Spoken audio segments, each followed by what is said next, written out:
anytime you hear the word unfortunately, there's just no good news. That's true. I really don't like that. I know. And as soon as you hear it, that adrenaline and that cortisol starts to pump through your body because you're bracing yourself for bad news. Yeah. Well, what happens in let's say the manager or whoever is doing the speaking, when you consciously remove the word unfortunately from your language, what happens is it triggers the strategic thinking centers of your brain, and you end up coming up with solutions that you would have never thought of before.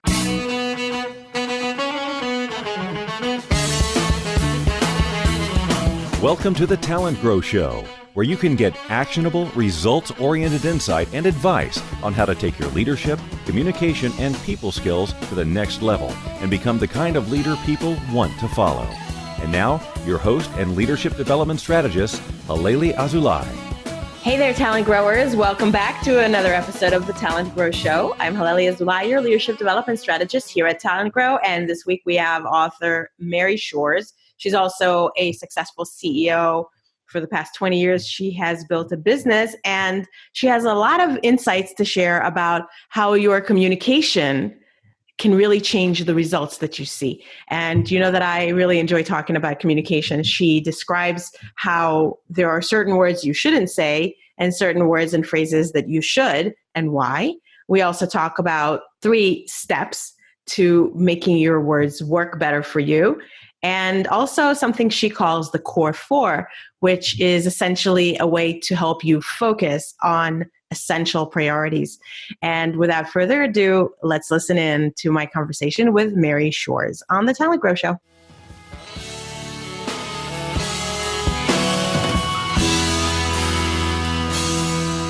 Okay, talent growers, this week I have Mary Shores, the author of Conscious Communications, a step-by-step guide to harnessing the power of your words to change your mind, your choices, and your life. She's also CEO and president of Midstate Collection Solutions, a leading debt collection agency she founded 20 years ago, which now has over $40 million in revenues and over 25 employees. Mary has spent over a decade teaching businesses and individuals how to identify their goals, create new ways of thinking, and take action to create meaningful results. And she's been featured on local and national radio and television shows, lots of podcasts, including this one now, and blogs. Mary, welcome to the TalentGrow Show. Halelly, it is so absolutely wonderful to meet you. Well, I'm very happy to meet you, and I appreciate that you've taken time to spend a little bit of time with us, the talent growers, so that we can learn from your wisdom and insights and experience. But before we go there, I always ask my guests to describe their professional journey. Where did you start, and how did you get to where you are today? I love that question. So I often say that my professional journey has not at all been a graceful one. As a matter of fact, it's been super uncomfortable at times. And a lot of that is just because I did not necessarily have the most ideal situation growing up. So I was out on my own at 16 and still managed to graduate high school. But I had a daughter who passed away very young when I was only 20. I'm sorry. And so I went through this experience in life where I spent about 1.5 years living in and out of the children's homes.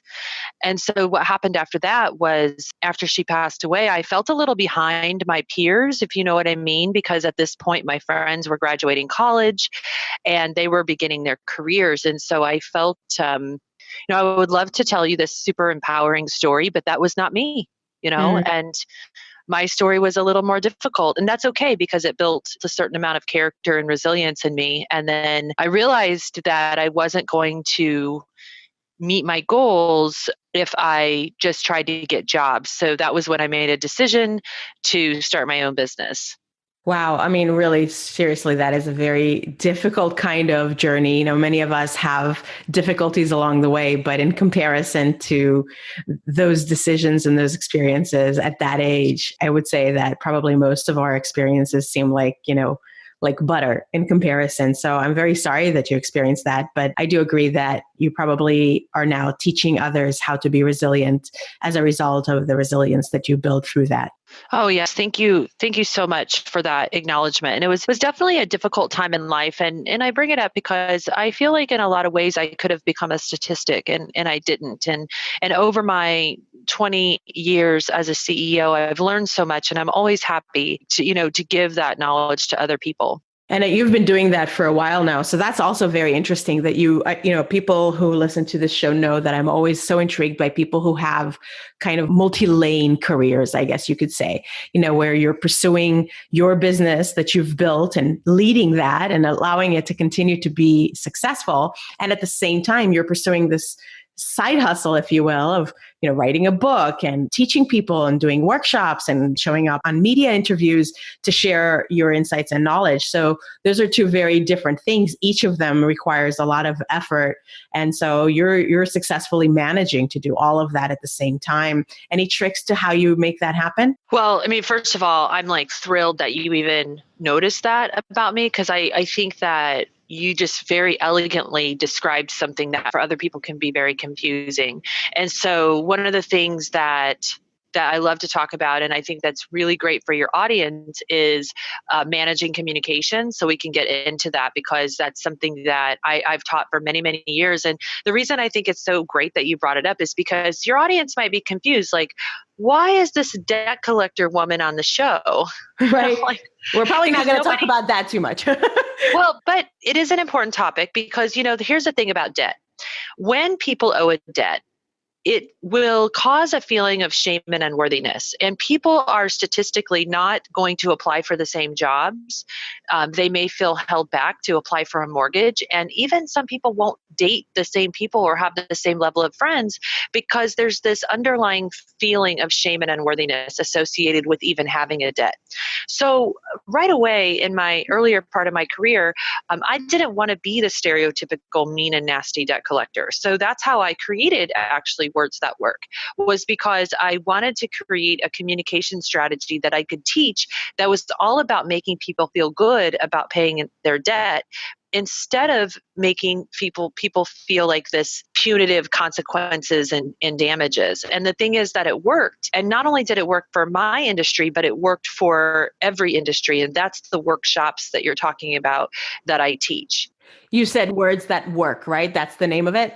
Words That Work is the name of the communication strategy that I developed. And that is just like all about how you can manage your communication process overall. So for anybody who's in customer service, anybody who's in middle management, anytime you're trying to train your reps to talk to other people, having this framework can just be, let me just say it like this. It can literally change everything in a business or in a department. I had one of my employees, he learned how to do this. He was just like a sort of an entry-level employee at my office, but he had another job, and he was sort of one of those help desk people for an IT company.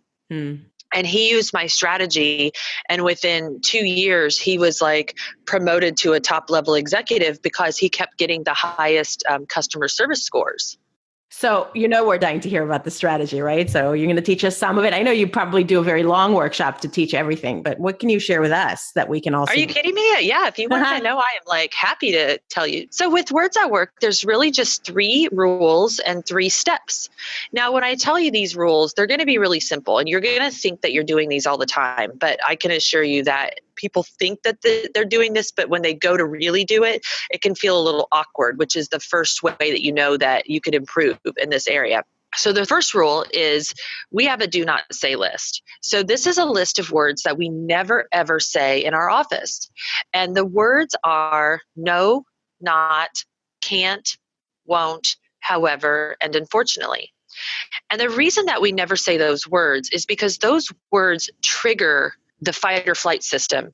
So what happened, think about this, Halelly, like when's the last time you called customer service, like say maybe the cable company or the airlines or the credit card, and as soon as you hear them say, no, I'm sorry, we can't do that, our policy is, you notice yourself, your body like dropping into these layers of frustration. Do you know what I mean? Yes. Roll my eyes. Yes, you're rolling your eyes. You feel like, why can't these people just cooperate with me? And it's so frustrating for us to go through this. So what's happening is those words are triggering our nervous system. And when that trigger happens, our neurochemistry begins to change. And what I mean by neurochemistry is I mean the hormones that are created in our body. So all of a sudden we are creating, cortisol and adrenaline. Mm-hmm. And these are the hormones that like pump us up and make us want to fight and argue. And next thing you know, we're becoming irrational people, or we're like, I want to cancel my services with you. And, it's just ridiculous. We've all had these conversations with our customers, but we've all also been on the other side where we've been the customer. So imagine trying to run your business or your department without saying these words. Well, it's trickier. It's trickier than you think. It would be, right? Like, especially I'm thinking no, because then what are you saying yes to bad ideas or to things you can't afford? So what do you do? That is such a great question. Can I get back to that in just a second? Because it's going to answer it when I tell you the other steps. Okay. So the second rule is you're going to replace these negative words with what I call the words that work. And the words that work are words that are going to activate the opposite of fight or flight. So, we all learn in science class in high school what fight or flight is, but we don't always learn about rest and digest.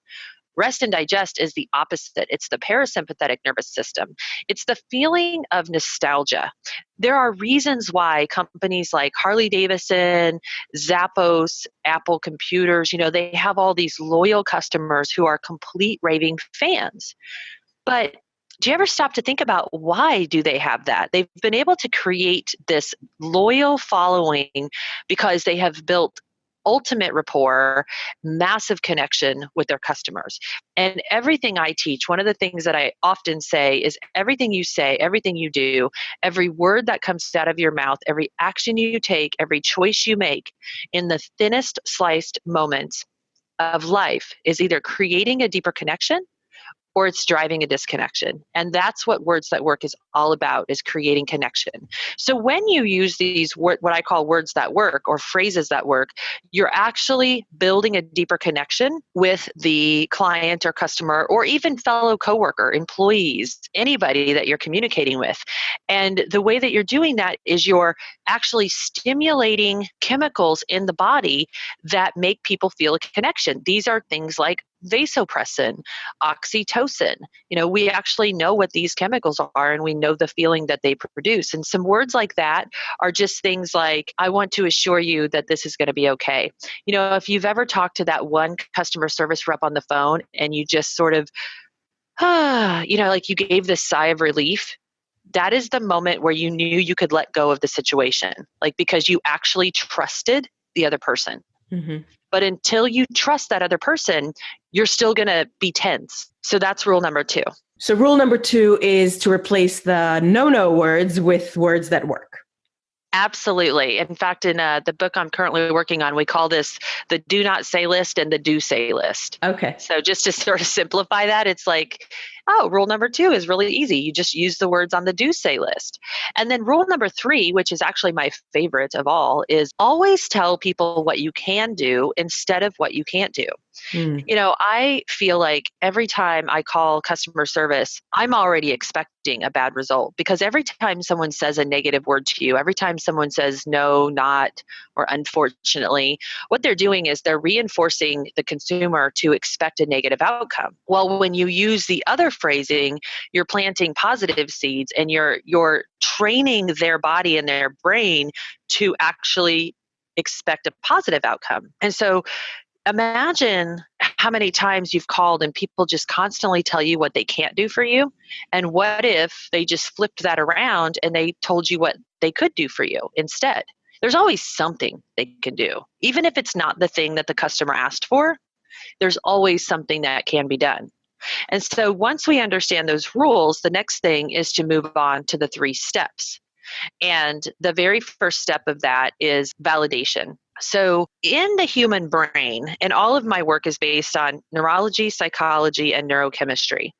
In the human brain, I like to say that we have these like checklists or boxes that have to be checked off, like a grocery list. They have to be checkmarked before we can move on to the next step.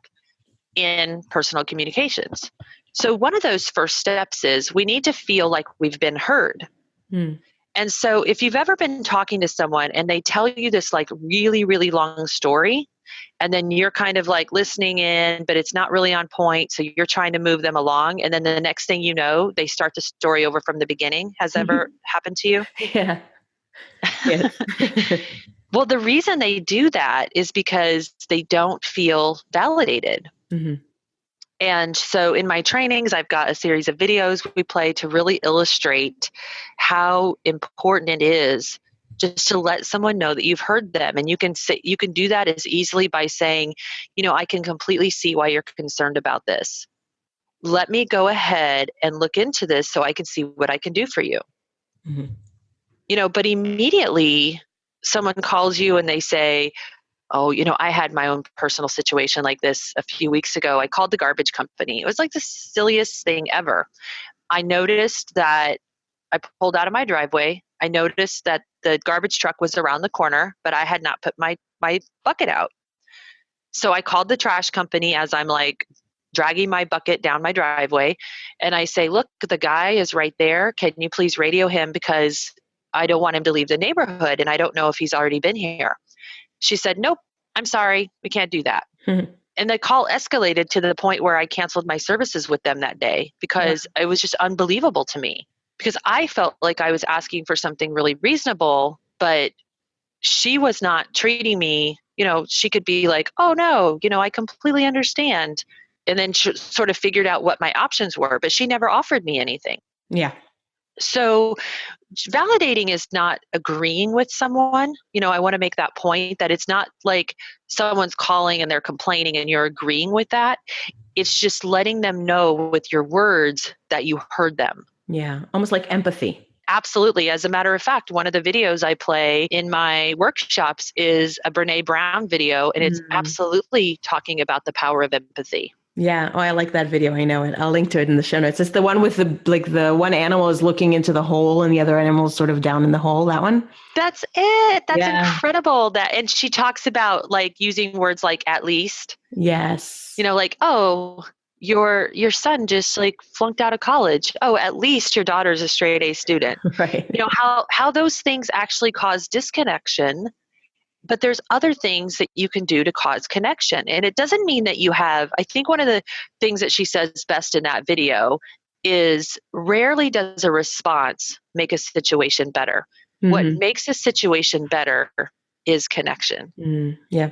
Cool. So that first step is all about connection. And then that second step, which is an easy one, it's just planting those seeds of happiness by saying things like, I am confident I can find a solution. And of course, I give people the phrases to use. And then the last step is using an action statement to tell the customers what you're going to do. So these are really simple. Like I said, they're going to sound really simple, but hardly ever do I see someone actually using them. So listeners, just so you know, I noticed that Mary used these today. I don't know, Mary, if you were doing them on purpose or not, but I'm reflecting on our experience earlier today when we first got on the connection and you were having some problems with the sound and it was cutting in and out. And Mary said to me, now this is me I didn't record it, so I'm trying to recall from memory, but she said something like, don't worry, it'll work. We'll make it work, And then she said, now I'm going to disconnect and plug in from another device. She told me what she was going to do. And she said, don't worry, it's going to work. I was on another show and the woman had just like read a little bit about me. And I think we sent her an excerpt out of the book. And so she just read those few pages and she actually surprised me on the show because she used the system with the client. And she actually shared with me that she ended up making thousands of dollars just off this one email that she wrote using my words and my steps. And the aha moment for her was eliminating the word unfortunately. And so there is something happens because anytime you hear the word unfortunately, there's just no good news. That's true. I really don't like that. I know. And as soon as you hear it, that adrenaline and that cortisol starts to pump through your body because you're bracing yourself for bad news. Yeah. Well, what happens in let's say the manager or whoever is doing the speaking, when you consciously remove the word unfortunately from your language, what happens is it triggers the strategic thinking centers of your brain, and you end up coming up with solutions that you would have never thought of before. And that's what happened in her case. So she sat down to write this client an email, and actually she was going to let the client go. She called him a quote unquote vampire client. Mm. But she was actually going to let him go. And she was going to say, unfortunately, I don't think I'm fitting your needs, blah, blah, blah. I think you should go work with someone else. But she said that instead, what she came up with was a way she could work with him by referring him to another agency. Mm-hmm. Now, I don't know the details or the ins and outs, of course, but what happened was when she eliminated that word, unfortunately, she was able to come up with a better solution that fit everyone's needs. Nice. I know there's also something else you talk about, which is the core four. And I don't know if we have time to get into it too much, but give us a few juicy tidbits about that. Okay, so the core four is something that I came up with at the beginning of this year. And I can't believe it's already about to be fall. I'm dumbfounded by that. But I feel like I woke up yesterday morning and it was January 1st. So the core four came about because I was at a time in my life that I was maximized and at capacity with everything. The beginning of this year was only a few months after my book came out, and I was just overwhelmed to the max. And I'm sure that your listeners can resonate with a time that like the demands on you outweigh the amount of hours in a day. Yeah, probably daily. Right. And one of the things that I notice is like a lot of personal development teachers will say, we all have the same 24 hours. And I'm like, no, we don't. That's not true. Yes, we all have 24 hours, but if you're working 20 hours of them, then you don't have the same 24 hours as someone else. So I was just absolutely overwhelmed. And it was to the point where it was affecting my health in a pretty serious way. And so I sat down and I thought to myself, what are the company's goals right now? And I made a list of a few things. And then I realized all of the energy, I picked 4 core areas that needed to be worked on right now. And all of the energy needed to be going through one of those core 4 areas. Now, if you are in management, let me give you just some examples. Maybe you're going through a system-wide software conversion change. That's a huge project. Maybe you're going through hiring and you're hiring people. Maybe you are in a season of employee reviews and you've just got to bang out like way too many employee reviews in a short, whatever it is, and for every single person, it's going to be different. Mm-hmm. And so I picked 4 core areas and I just made all of my strategic planning flow through the lens of those 4 things. And I realized that if it wasn't one of those 4 things, it meant I needed to get it off my plate somehow, some way. So whether that means that I need to communicate and delegate that to someone else, that might be the solution. Maybe I need to change the date of when I can work on that realistically.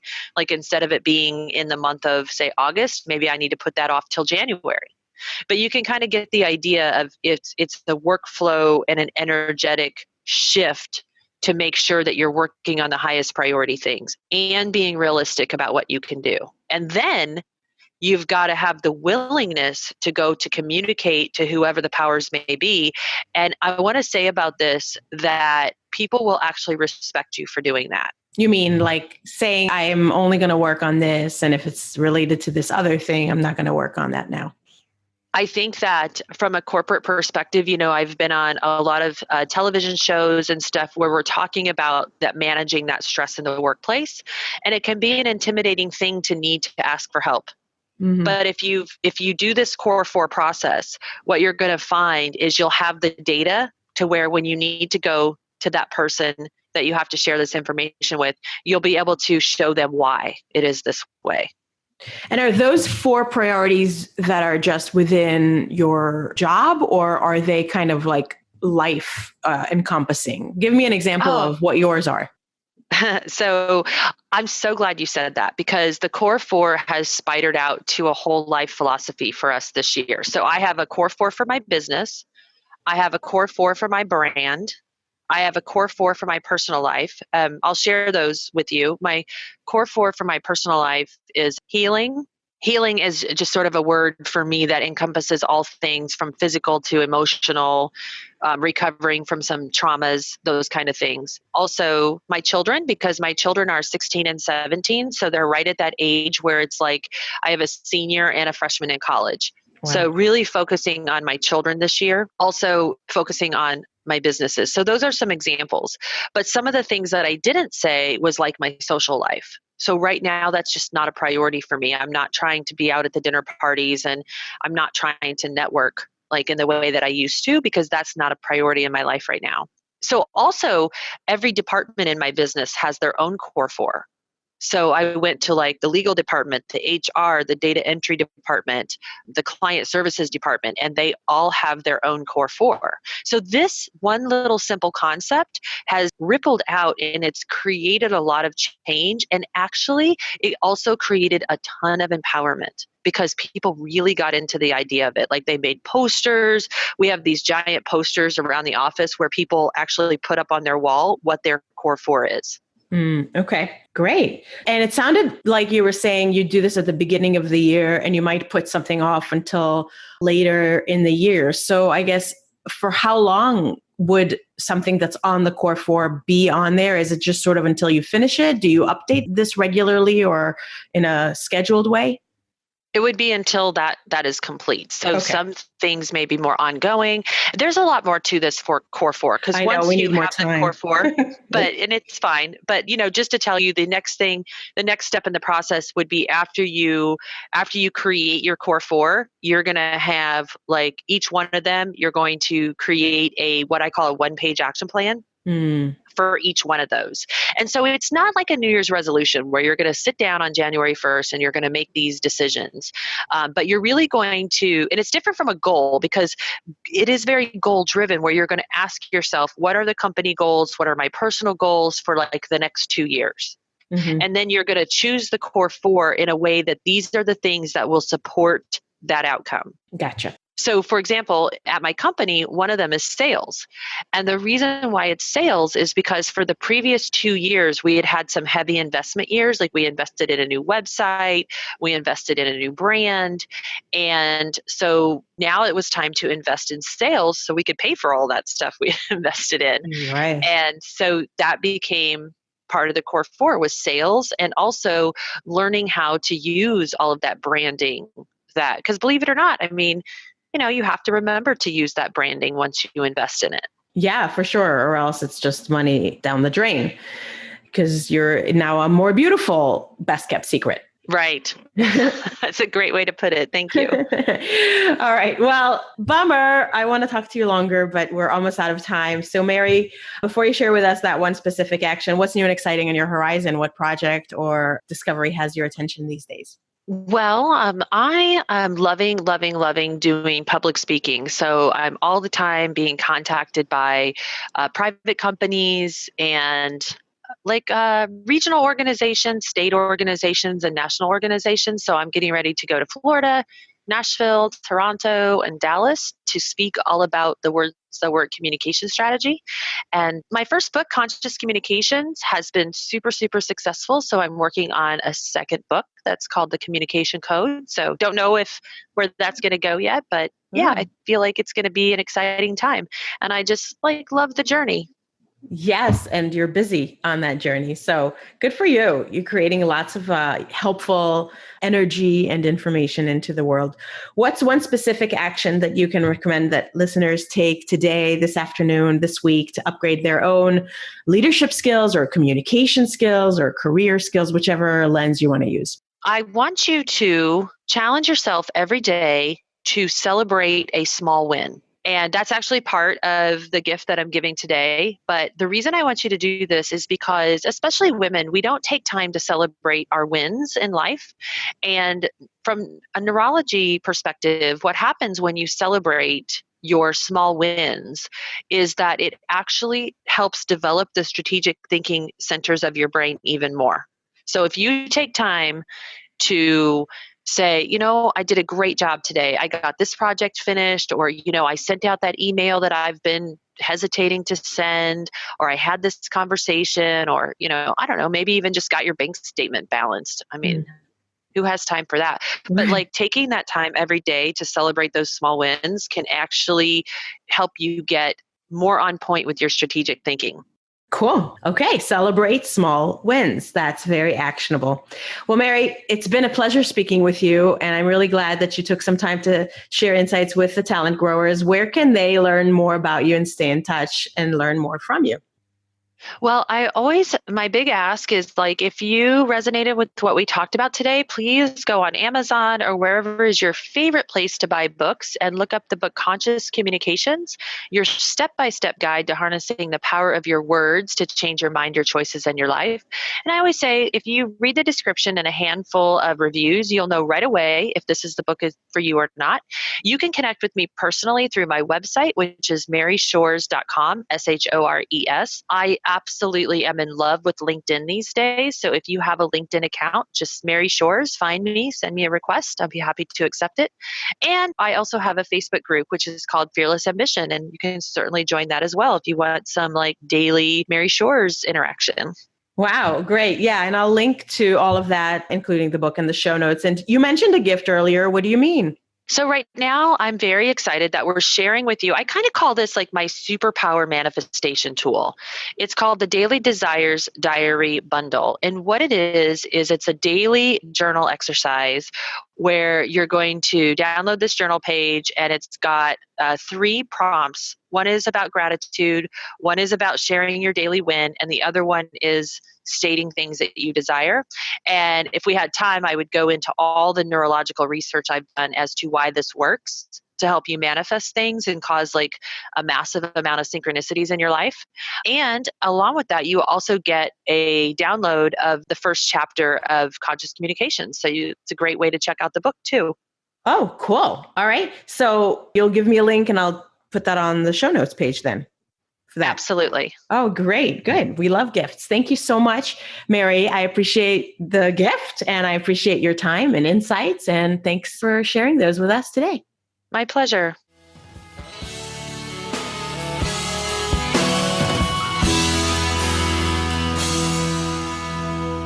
This is the Back of the Podcast Club. That's a funny name that David Burkus gave it. If you made it this far, thanks for listening. Thanks for thinking about action. And now, of course, it's time to take action. So I hope that you'll go do it. But I also hope that you'll report back to me because, here I am speaking to the ether and I don't know. I don't know if you found it valuable. I don't know if you've tried taking action. I don't know how it worked and I am dying to know. So let me know. You know that you can reach me in a million different ways, and that will make it so much more meaningful for me to hear back from you. But also I want to know what will help you further, like what topics and guests you want me to focus on in the future so that I can continue to serve you. I also serve you by creating a free guide that I put on my website. You can download that absolutely free. It's on the podcast show notes page, and it's called 10 Mistakes That Leaders Make and How to Avoid Them. I know you don't want to be making those mistakes, but they're actually pretty common. So in this guide, I actually break it down to specifically what's a mistake about it and how to overcome it. What should you be doing instead? So download that. And then, of course, we'll be able to stay in touch via my weekly newsletter, which is fun, informative, and I think very useful. So I look forward to that. And until the next time, this has been another episode of the Talent Grow Show. And I am your host, Halelly Azulay, your leadership development strategist here at TalentGrow, where we develop leaders that people actually want to follow. And I hope that you make today great.